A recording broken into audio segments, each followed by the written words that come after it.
Without a doubt, 2020 has been a pretty crazy year. On top of everything else going on in the world, uh, there's been meat shortages, and the meat that you do find at the grocery store has been typically at a pretty exorbitant price. That being said, looking around in person and online, more and more people have become interested in becoming independent from the system, taking care of their own food and meat production. And for a lot of people, gardens and that aspect of becoming independent food-wise is definitely a reality.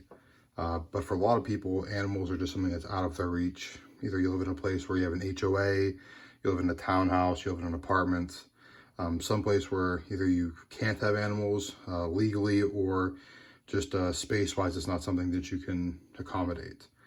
So that being said, I've seen more and more people this year interested in hunting, and in particular deer hunting, just because deer hunting tends to be the best, bang for your buck, time-wise and energy-wise, to meat. And so a lot of people want to fill their freezers with deer meat and things like that.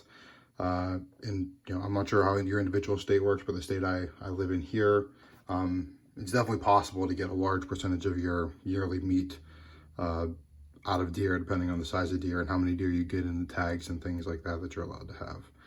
So that being said, with a large influx of new hunters, I wanted to go over basic deer rifle selection and setup. So we'll go and we'll take a look at my rifle that you're looking at currently, and we'll go over what I have on this rifle, why I've picked what I've picked, and if you're going to go buy a new rifle now, what I suggest you buy. So what you're looking at here is a pre-AccuTrigger Savage 110E, chambered in 30-06. On top, there is a Redfield Revolution 3x9 scope.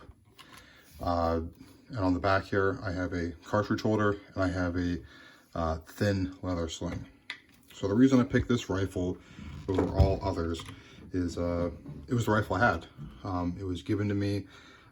This was inherited from my grandfather. It was his rifle back in the day. So there's definitely a sentimental aspect as well. But on top of that, it was the rifle I had. And that's the suggestion I have for all of you guys out there, is that if you have a rifle you can borrow from a friend, from a family member, an aunt, an uncle, someone like that, or you have your grandfather's old milsurp up in the attic, definitely use that first. I know now, with everything going on, people have lost their jobs, they're laid off, money's tight. Maybe you're using that next paycheck to put it towards paying off some sort of credit card debt, mortgage, car payments, trying to become financially independent as well as independent with your food more so. Or you're trying to put more food in the pantry for the winter or something like that. So definitely don't spend money if you don't have to. Use the rifle that you have available to you. Now, if you're going to go buy a rifle, my suggestion is a bolt action rifle. And the reason I say that is I believe bolt actions are going to be a better value for you than a lever action, a pump action, or a semi-automatic. Typically, a bolt action, not a 110, but like a Savage Access, a Ruger American. I believe Remington has a model, is it 783, 784, something like that. Can be had all day, every day, in the $300 to $400 mark. I think that's about as low as you're going to find a decent rifle. You're not going to be able to pick up a lever gun or a pump gun in that range, at least not anything new. Maybe you can find something used, but I wouldn't bet on finding a used rifle at a good deal in the current market conditions. Also, you got your semi-automatic rifles, your AR platform rifles and things like that. And those can be great options for hunting, but one, they're going to be more difficult to find now with everything going on. Two, they're definitely going to be more expensive than $300 to $400. I think the days of $399 AR-15s are going to be a thing of the past. And third as well is, depending on where you live, you might not be able to hunt with them. So the state that I live in, hunting with a semi-automatic rifle for large game is illegal. So I'm limited to a bolt, a single shot, a pump action, or a lever action. And that does bring me to single shots. I would stay away from that, just because if you're a new hunter, you haven't had a lot of chance this year, as we're quickly approaching the steer season here. You don't have the ability to get out and train as much as you would like. So Ideally, in an ideal world, would be, one shot, one kill for deer. But that being said, that's not really the reality for a lot of people, especially if you're a new hunter. So having the repeating capability of a bolt action is definitely a plus in my book, as well as potentially you could use it as a defensive rifle. Not that I think a bolt action deer gun is your best option by any means, but if it's the only gun you have, it's better than nothing. That's for sure. People have done it. It's not unheard of. So as far as chambering, I would say this isn't 30-06, and the reason I have 30-06 is, well, like I said, one, this was the rifle that was given to me, and two, the people I hunt with and the people I reload with, we typically all have 30-06s. So kind of a commonality there, reloading tips and things like that is definitely a reason why we've had the continuity of a 30-06. But for most people, I mean, I wouldn't get too caught up in what caliber you're picking. Anything 243, 6.5 Creedmoor, 357 Magnum and up, I think is a great option. I would stay away from your 22 caliber cartridges. Primarily, the common ones out there would be 223 and 22 250. And before you get up in arms, I know there's plenty of people out there that have killed deer with that. I mean, someone's going to say my, brother's, brother-in-law's cousin's uncle kills deer every year at the 223.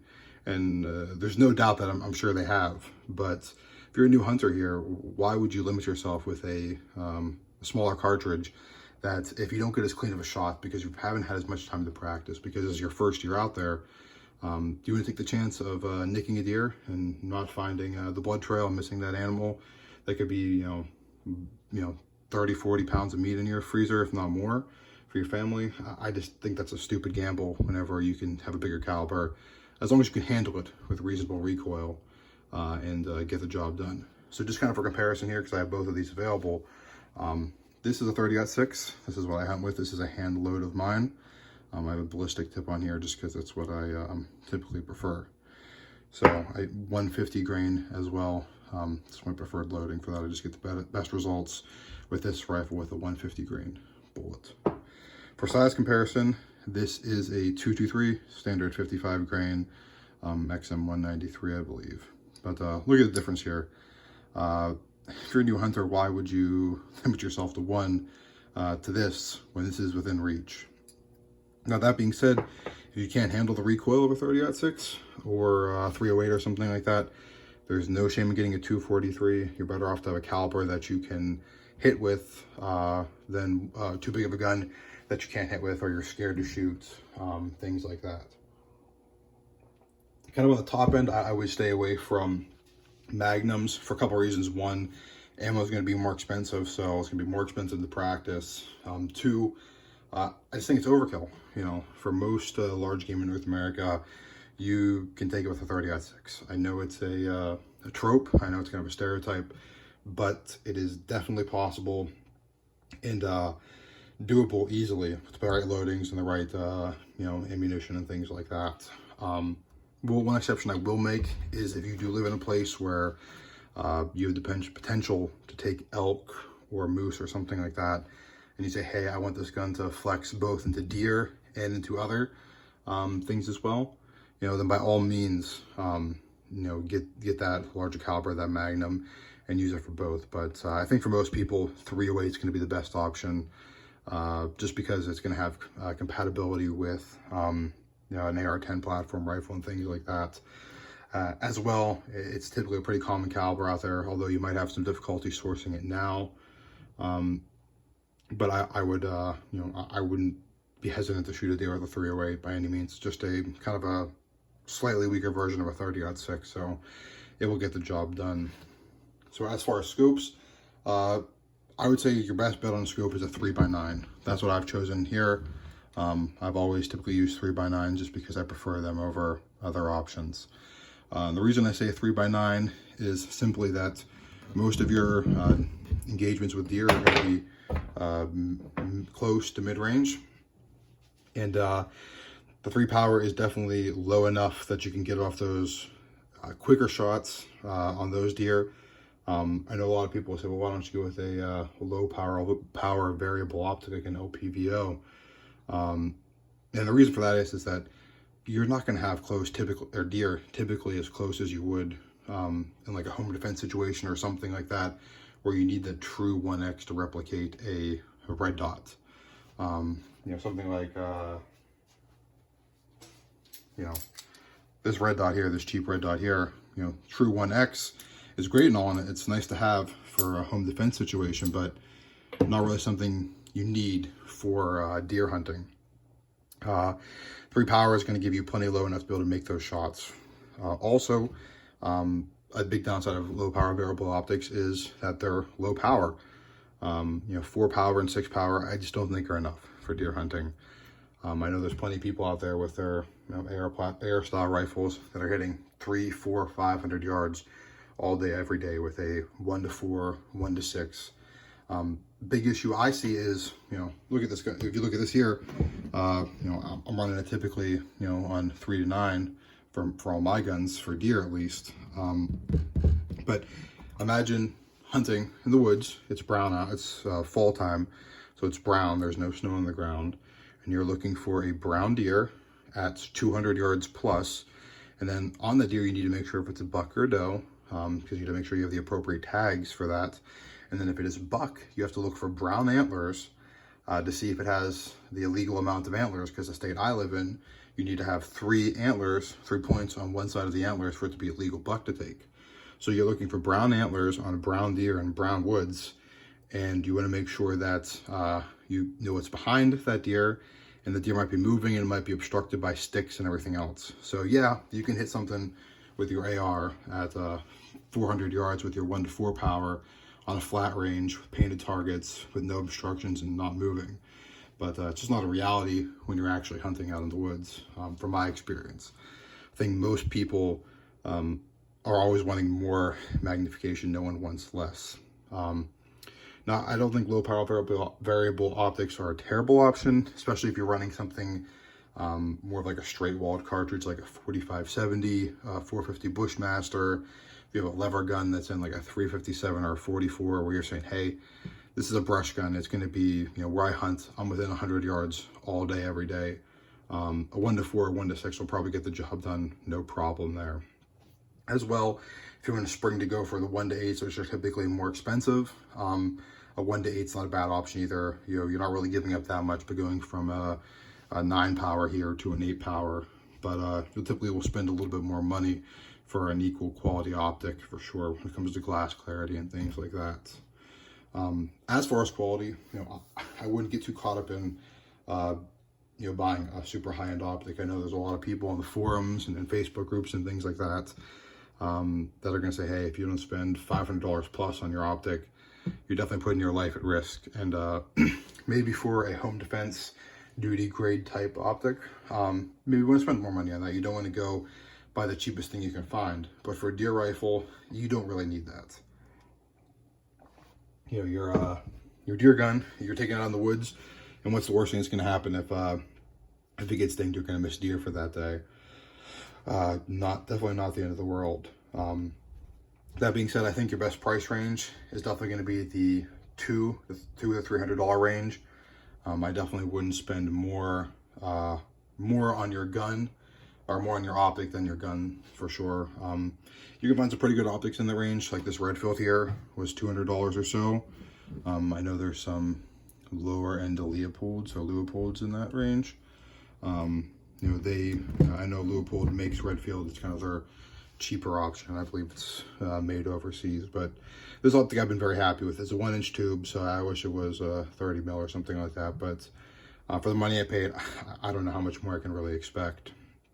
As well, I think going with a 3x9 over a low power variable optic, you're definitely going to get better bang for your buck.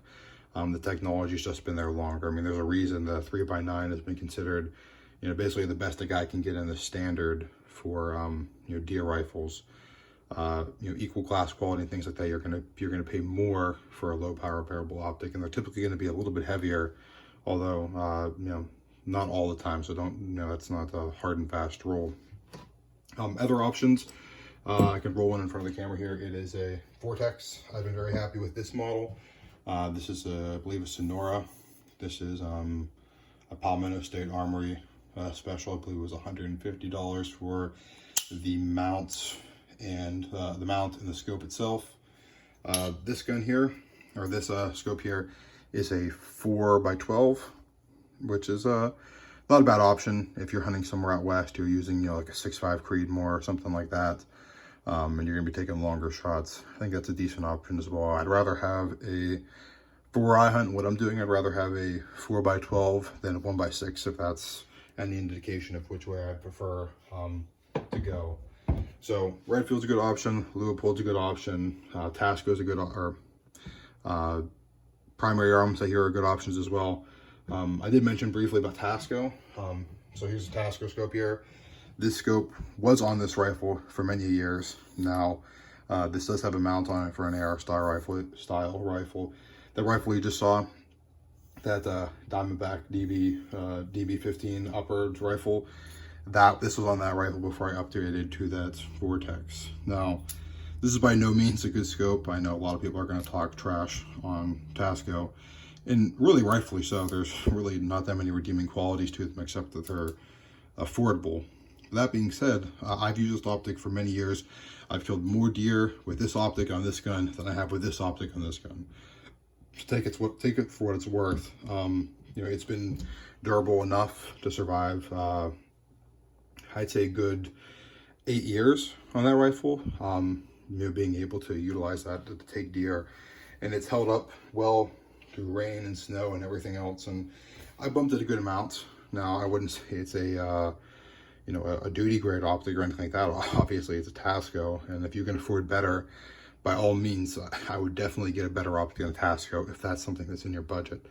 But if it's not, I wouldn't sweat it. Rock it. If you get a gun and you find a, you know, $350 scoped combo. I know there's a local sporting goods store here that recently was selling, you know, scoped combo, like a Tasco scope and a like Ruger American, and like 450 Bushmaster or something like that for $350. If that's what you have and that's all you can afford, rock it. You know, use it till it breaks and then get something better. There's nothing wrong with it. There's no shame. You know, people I've hunted with before we upgraded to better optics, Redfields and things like that, which I know for some people who are, you know, the more elitist, saying Redfield's a better optic, they're going to laugh about that. But compared to a Tasco, it's definitely a better optic. But we've killed plenty of deer with Tascos. I had an uncle who hunted for over 20 years with a Tasco scope before he broke it. He killed a lot of deer with that. He probably killed more deer with that than most men are going to take in their entire life. He's a pretty avid hunter, to say the least. So nothing wrong with the Tasco if that's all you can afford. So moving on to slings here. There's a couple main reasons I think a sling is a great option. First and foremost, the sling I have on here is a leather sling. And the reason I selected that is a couple reasons. One, I think leather is just cool. It's got a cool factor to it, and especially along with this beautiful wooden stock on this gun, it just kind of goes together pretty well. Now, I don't know the brand on this. As you can see, this is the marking here. It's upside down.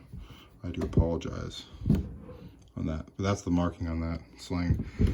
I forget what manufacturer it is. I've had this sling for a little while now, and I like the sling on top of being leather because it's thin.